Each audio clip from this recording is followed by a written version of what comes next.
ان کو بتا دو کہ اللہ ہی سب سے بڑا ہے، اور اگر اللہ ہی سب سے بڑے ہیں تو انہی کی عبادت کرنی ہے، باقی جو تم نے اپنے لیے بت گھڑ لی ہیں ان کی کوئی حیثیت نہیں ہے۔ یہاں تک کہ ایک صحابی فرماتے ہیں کہ میری ٹانگ اللہ کے نبی صلی اللہ علیہ وسلم کی ٹانگ کے نیچے تھی، اور جب وحی نازل ہونا شروع ہوئی تو مجھے ایسے لگا کہ میری ٹانگ دو ٹکڑوں میں ہو جائے گی۔ تو اللہ سبحانہ وتعالیٰ صاحب یہ بھی بتا رہے ہیں کہ اپنے اعمال کو بڑا مت سمجھو، یہ اللہ کا فضل ہے، یہ اللہ کا رحم ہے تم پر کہ تمہیں توفیق دی جاتی ہے کہ تم نماز پڑھو، روزے رکھو، قرآن پڑھو۔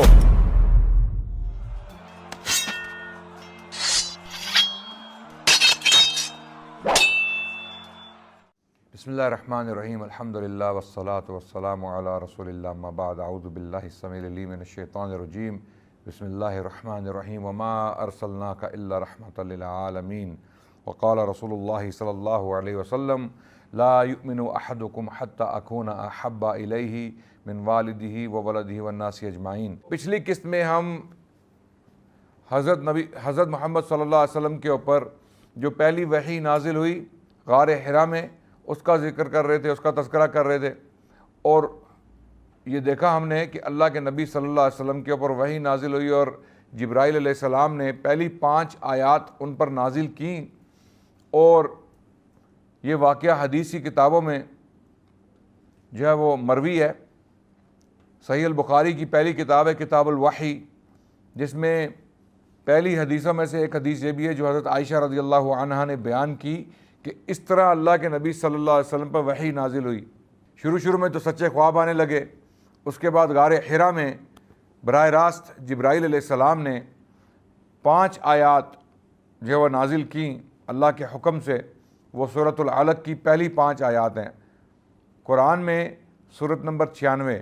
اب یہاں پر ایک چھوٹا سا سوال اٹھتا ہے کہ اگر وہ پہلی 5 آیات تھی تو وہ قرآن کے شروع میں کیوں نہیں ہے، وہ سورت نمبر 96 کے شروع میں کیوں ہے؟ تو یہ ترتیب قرآن کی جو ہے یہ اس طرح کیوں نہیں رکھی گئی جس طرح قرآن نازل ہوا تھا؟ تو یہ بھی بڑا اچھا سوال ہے۔ قرآن جو ہے، یہ میں اس بات کو واضح کرتا چلوں، قرآن جو ہے وہ حصوں میں نازل ہوا۔ ایک ہی دن میں کبھی کبھی ایسا بھی ہوتا تھا کہ اللہ کے نبی صلی اللہ علیہ وسلم پر مختلف صورتیں جو ہیں وہ نازل ہوتی تھیں، یا مختلف صورتوں کے حصے نازل ہوتے تھے، اور وہ اپنے کتاب جو ان کے کاتب تھے ان کو حکم دیتے تھے کہ یہ حصہ جو نازل ہوا ہے اس کو فلانی صورت میں جو ہے وہ وہاں پر ڈال دو، اور دوسرا حصہ جو نازل ہوا ہے اس کو وہاں پر ڈال دو۔ تو یہ حکم بھی جبرائیل علیہ السلام اپنے ساتھ لے کر آتے تھے۔ ترتیب بھی جو ہے وہ توقیفی ہے، قرآن کی جو ترتیب ہے وہ اللہ کے نبی صلی اللہ علیہ وسلم کے حکم سے ہی ہے۔ یہ صحابیوں نے کوئی اجتہاد کی بنیاد پر قرآن کی یہ ترتیب جو آج ہمارے پاس موجود ہے سورۃ الفاتحہ سے والناس تک، یہ صحابیوں کی سوچ پر مبنی نہیں ہے، یہ ان کی قیاس آرائی یا ان کا اجتہاد نہیں ہے، یہ اللہ کے نبی صلی اللہ علیہ وسلم کی انسٹرکشنز تھیں۔ اللہ کے نبی صلی اللہ علیہ وسلم کو یہی سکھایا گیا تھا، اللہ کا یہی حکم تھا کہ قرآن کی یہی ترتیب ہوگی جس ترتیب میں ہم اس کو آج پاتے ہیں، اور اسی ترتیب سے اللہ کے نبی صلی اللہ علیہ وسلم نے قرآن کو حضرت جبرائیل علیہ السلام کے ساتھ ختم کیا رمضان کے مہینے میں۔ آخری رمضان جو اللہ کے نبی صلی اللہ علیہ وسلم کی زندگی کا تھا، اس میں اللہ کے نبی نے 2 دفعہ قرآن کو حضرت جبرائیل کے ساتھ دہرایا، اور پھر حضرت زید بن ثابت کے ساتھ دہرایا، اسی ترتیب کے ساتھ۔ اسی لیے اللہ کے نبی صلی اللہ علیہ وسلم کے انتقال کے بعد جب قرآن کو جمع کرنے کا موقع آیا تو حضرت ابو بکر رضی اللہ عنہ نے زید بن ثابت کا انتخاب کیا اس جائنٹ میمتھ ٹاسک کے لیے۔ یہ بہت بڑی ذمہ داری تھی۔ اللہ کا کلام اس کو جب جمع کیا گیا 2 گتوں کے درمیان، پہلے تو قرآن جو منتشر تھا، اللہ کے نبی صلی اللہ علیہ وسلم کو وحی نازل ہو رہی تھی، جب تک اللہ کے نبی دنیا میں موجود تھے اس وقت تک وحی کا سلسلہ بند نہیں ہوا۔ تو جب بھی وحی نازل ہوتی تھی تو اللہ کے نبی صلی اللہ علیہ وسلم اپنے کاتبین جو ہیں ان کو بلاتے تھے اور ان کو کہتے تھے کہ لکھو، یا جب وہ کیفیت دیکھتے تھے کہ اللہ کے نبی صلی اللہ علیہ وسلم پر وحی کی کیفیت جو ہے وہ شروع ہو چکی ہے، تو وہ خود بخود اپنی قلمیں اور جو جس مٹیریل پہ وہ لکھتے تھے وہ لے کے آ جاتے تھے۔ اب قرآن کن مٹیریلز پہ لکھا جاتا تھا، کن چیزوں پہ لکھا جاتا تھا، اس کی مختلف صورتیں تھیں۔ کچھ لوگ قرآن کو جو ہے وہ جو کی چھاپی ہے اس پر لکھتے تھے، کچھ لوگ چمڑے پہ لکھتے تھے، کچھ لوگ ہڈیوں پہ لکھتے تھے۔ بڑی ہڈی ہوئی تو اس کے اوپر قلم کے ساتھ لکھ دیا، اپنی یادداشت کے لیے اس کو ساتھ حفظ بھی کرتے تھے، اس کو یاد بھی کرتے تھے۔ تو قرآن کو محفوظ کرنے کی دو صورتیں تھیں، ایک یاد کر کے براہ راست اللہ کے نبی صلی اللہ علیہ وسلم سے جیسے ہی وحی نازل ہوئی انہوں نے اس کو لکھا اپنی یادداشت کے لیے۔ تو اللہ کے نبی صلی اللہ علیہ وسلم کے تقریباً 60 کے قریب جو ہیں وہ کاتب تھے، 60 آن اینڈ آف، اور جو مسلسل کاتب تھے ان کی تعداد جو ہے وہ 10 یا 20 سے بھی زیادہ تھی۔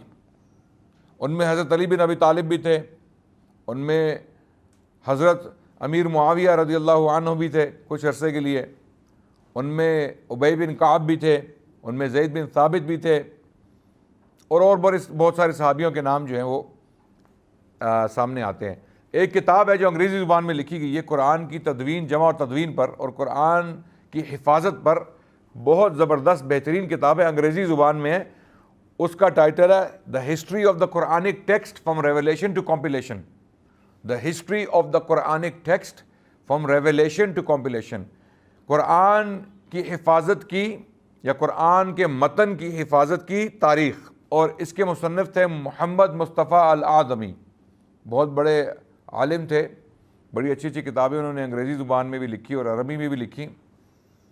وہ اب حیات نہیں ہے رحمۃ اللہ علیہ، ان کی یہ کتاب ہے، اور دوسرا ایڈیشن اس کا چھپ چکا ہے۔ پہلا ایڈیشن جو تھا وہ پہلے چھپا 2005 کے لگ بھگ، اور دوسرا ایڈیشن بعد میں چھپا، تو دوسرے ایڈیشن میں کچھ امپروومنٹس کی گئی، کتاب میں کچھ اور انفارمیشن ڈالی گئی قرآن کے حوالے سے۔ تو یہ کتاب پڑھنا بہت ضروری ہے، اور اس کتاب میں پوری لسٹ ہے اللہ کے نبی صلی اللہ علیہ وسلم کے جو کاتب تھے، جو کاتب الوحی، جنہوں نے وحی لکھی براہ راست اللہ کے نبی صلی اللہ علیہ وسلم کے سامنے بیٹھ کے۔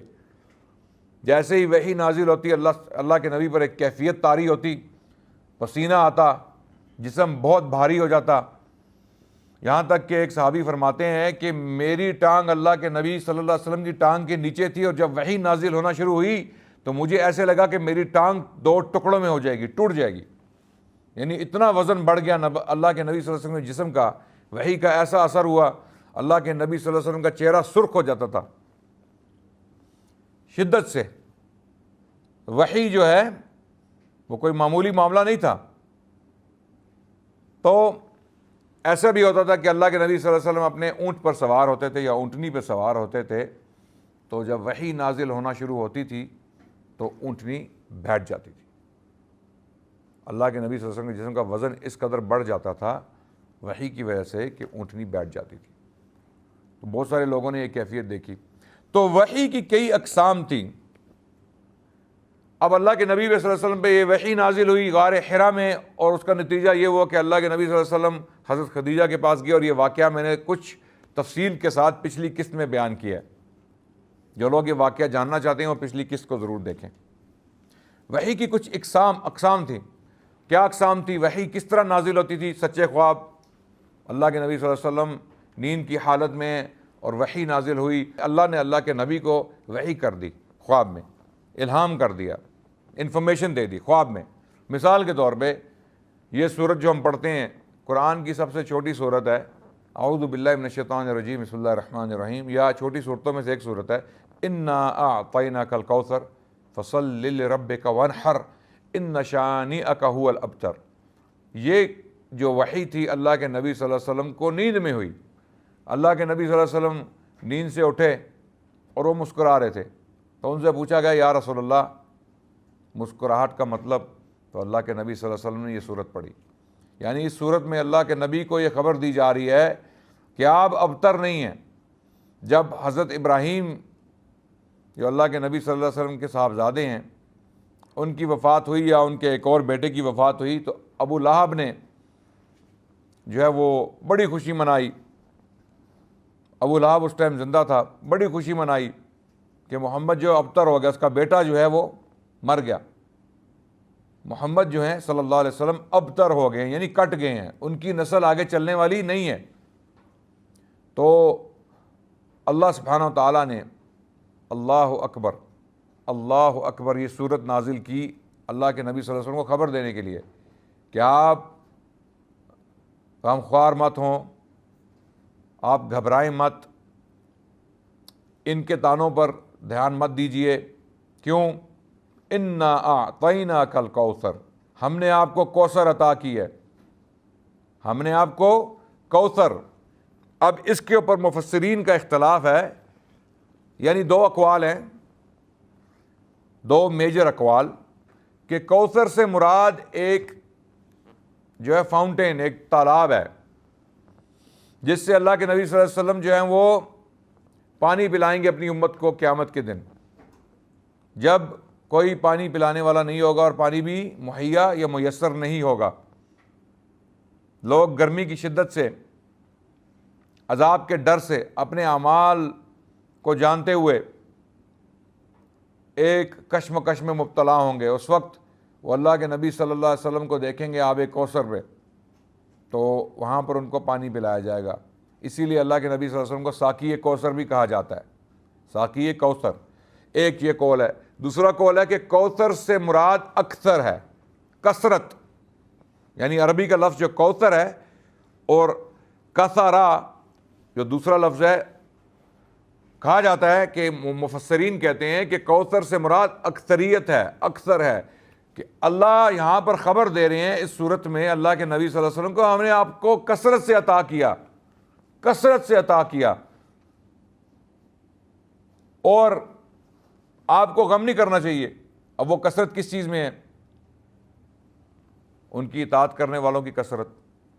آج بھی دنیا میں 2 ارب کے قریب لوگ اللہ کے نبی کے ماننے والے ہیں، ان کے نام لیوا ہیں۔ نماز میں درود جب پڑھا جاتا ہے تو اللہ کے نبی صلی اللہ علیہ وسلم پر صلاۃ و سلام بھیجا جاتا ہے۔ جب بھی کوئی مسلمان محمد کا لفظ استعمال کرتا ہے تو ساتھ صلی اللہ علیہ وسلم کہتا ہے، نہیں کہتا تو بد نصیب ہے۔ تو اس سے کیا ثابت ہوا کہ اللہ سبحانہ وتعالیٰ یہاں خبر دے رہے ہیں کہ آپ کیوں پریشان ہو رہے ہیں۔ وَرَفَعْنَا لَكَ ذِكْرَكَ، ایک اور صورت میں اللہ نے فرمایا کہ آپ کے ذکر کو جو ہے وہ اللہ نے اونچائی بخش دی ہے، آپ کے ذکر کو اٹھا دیا ہے، آپ کو یاد کیا جائے گا، قیامت تک آپ کو یاد رکھا جائے گا۔ تو آپ کیوں گھبرا رہے ہیں؟ ابتر تو وہ لوگ ہیں جو بھلا دیے جاتے ہیں۔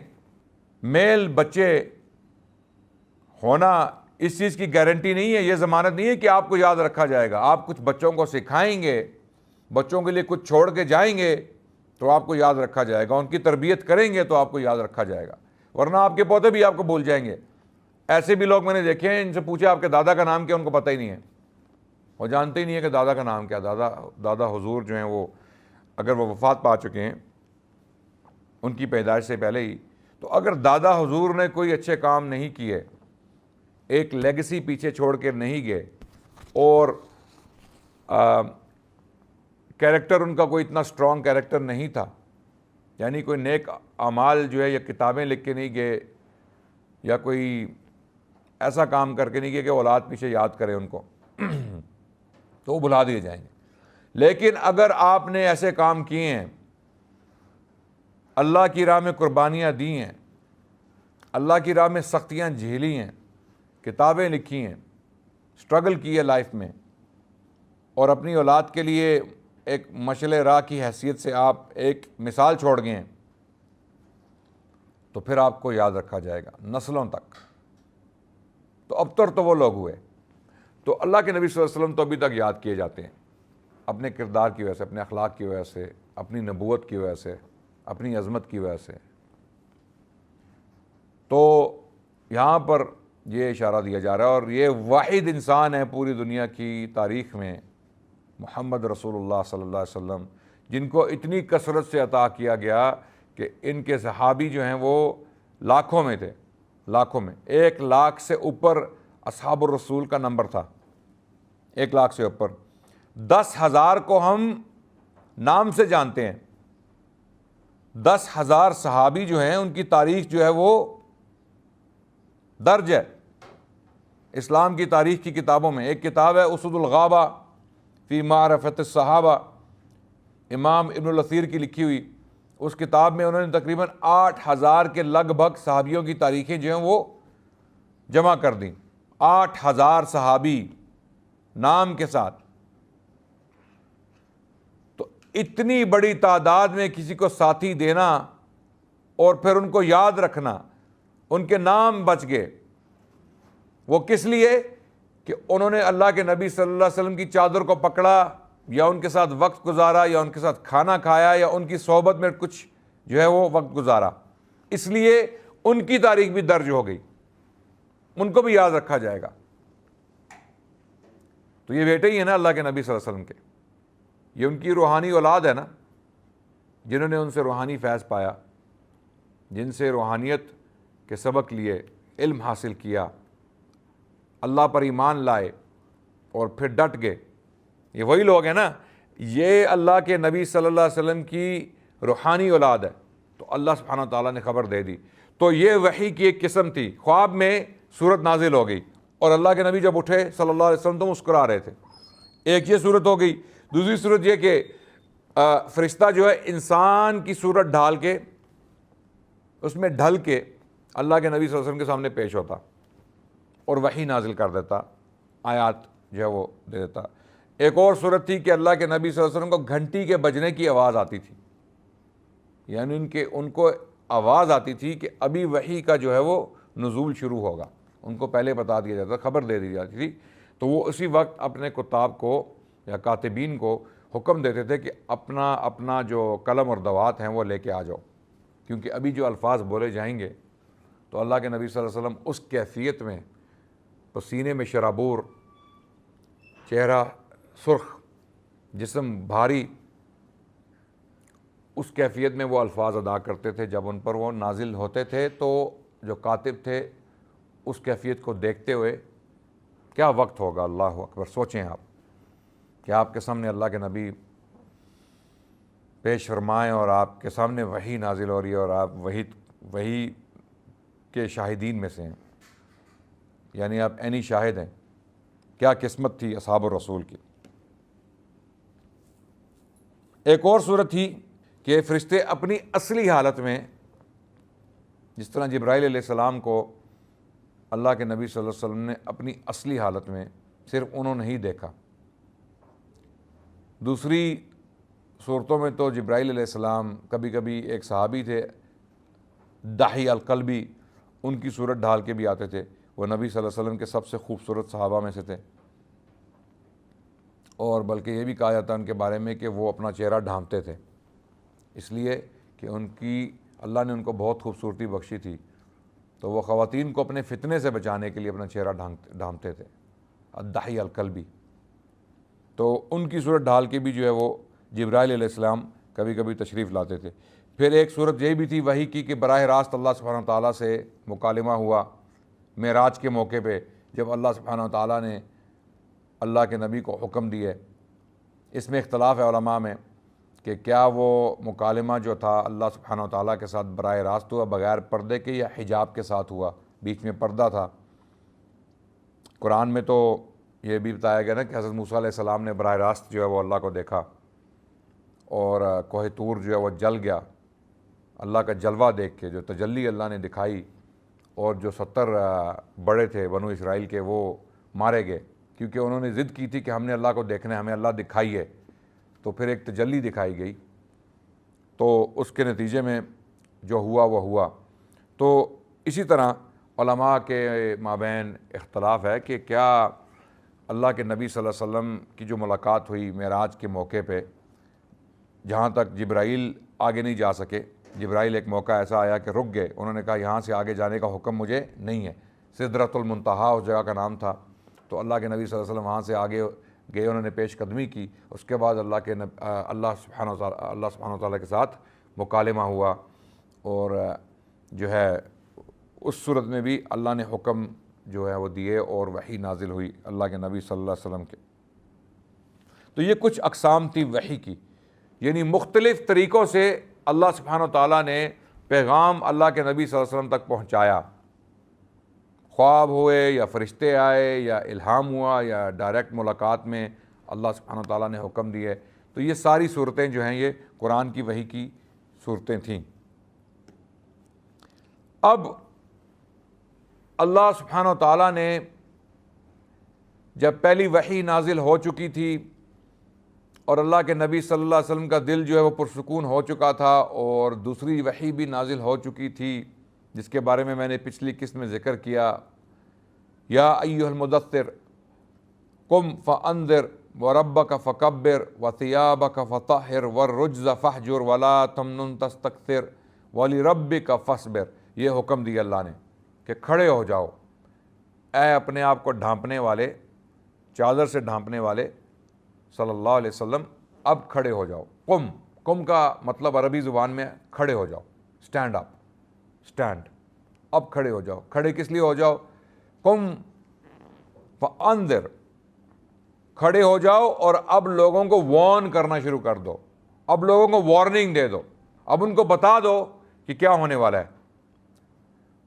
پھر وَرَبَّكَ فَكَبِّرْ، اور اپنے رب کی بڑائی بیان کرنا شروع کر دو، یعنی اب اللہ اکبر کہنا شروع کر دو۔ یہ بت جو یہ لوگ پوج رہے ہیں مکے میں اور اس کے اوائل میں، ان کو بتا دو کہ اللہ ہی سب سے بڑا ہے، اور اگر اللہ ہی سب سے بڑے ہیں تو انہی کی عبادت کرنی ہے، باقی جو تم نے اپنے لیے بت گھڑ لیے ہیں ان کی کوئی حیثیت نہیں ہے، یہ سب جھوٹ اور افتراء پر مبنی ہیں، یہ تمہاری اپنی خرافات ہیں، اپنی بدعات ہیں، اپنی کیا سرائیاں ہیں، تم نے مذہب گھڑ لیے اپنے لیے۔ اب ان لوگوں کو بتا دیجئے۔ پھر ساتھ اپنی صفائی کا بھی حکم دیا کہ جب آپ اللہ کی طرف بلائیں گے تو اس طرح نہیں بلانا کہ جس طرح یہ جادوگر اور کاہن اور شعراء ان کی حالت ہوتی ہے، قسم پرسی کا شکار، بری طرح ان کی حالت بری ہوتی ہے۔ پھر آگے یہ حکم بھی آیا وَثِيَابَكَ فَطَّهِّرْ، اپنے کپڑے جو ہیں وہ صاف کر لو۔ آپ نے ثوب کا لفظ تو سنا ہوگا، ثوب، تا، اردو زبان میں تے ہے نا، تے، اور عربی میں تا ہے، تو ثوب سے مراد آپ کا لباس ہے، کپڑے۔ تو اپنے کپڑوں کو صاف کر لو، یعنی اپنی حالت کو پریزنٹیبل بناؤ۔ یہاں پر اللہ کیا حکم دے رہے ہیں، اللہ اکبر، یہ دعوت کا طریقہ ہے کہ کھڑے ہو جاؤ، اللہ کی بڑائی بیان کرو، اپنے کپڑے ٹھیک کر لو، اور جب اللہ کی بڑائی بیان کرو ولا تمنن تستکثر، جو ہے اپنے جو اعمال ہیں، یہ جو تم نیک عمل کر رہے ہو ان کو بڑا مت سمجھو، یہ مت سمجھو کہ تم بہت بڑے فن خوان ہو، تم اللہ کے راستے میں دعوت کا کام کر رہے ہو اور تمہارے بہت زیادہ فالوورز ہو گئے ہیں، ماننے والے ہو گئے ہیں، جاننے والے ہو گئے ہیں۔ دونوں صورتوں میں اپنے آپ کو بڑا مت سمجھو، تمہاری کوئی حیثیت نہیں ہے، تمہیں اللہ ہی نے یہ عزت بخشی ہے اس لیے کہ تم اللہ کے دین کا پرچار کر رہے ہو۔ جب تک مخلص رہو گے اللہ تمہیں جو عزت بخشتے رہیں گے، اور جیسی تمہارے دل میں ریا، تکبر، خود پسندی، یہ چیزیں پیدا ہوئی، تمہارا زوال شروع، تمہارا بیڑا غرق شروع۔ تو اللہ سبحانہ وتعالیٰ صاحب یہ بھی بتا رہے ہیں کہ اپنے اعمال کو بڑا مت سمجھو، یہ اللہ کا فضل ہے، یہ اللہ کا رحم ہے تم پر کہ تمہیں توفیق دی جاتی ہے کہ تم نماز پڑھو، روزے رکھو، قرآن پڑھو، یہ بہت بڑا اللہ کا کرم ہے۔ ہر بندے کو یہ توفیق بھی حاصل نہیں ہے، دین کی خدمت کرنا ہر بندے کے نصیب میں نہیں ہے، اور پھر اس کی قبولیت، اس کو قبول کرنا بھی ہر بندے کو نہیں بخشا جاتا۔ تو اس کے بعد یہ بھی حکم دیا گیا وَلِرَبِّكَ فَاصْبِرْ، پھر اللہ کے راستے میں صبر کرنا ہے۔ یہاں تک میں انشاءاللہ اس کے بعد اگلی جو تفصیلات ہیں، اس کے بعد کیا ہوا وہ ہم اگلی قسط میں بیان کریں گے۔ یہاں پر میں رکوں گا اس قسط کے لیے، اور اگلی قسط تک آپ سے اجازت چاہتا ہوں۔ والسلام علیکم ورحمۃ اللہ والحمد للہ رب العالمین۔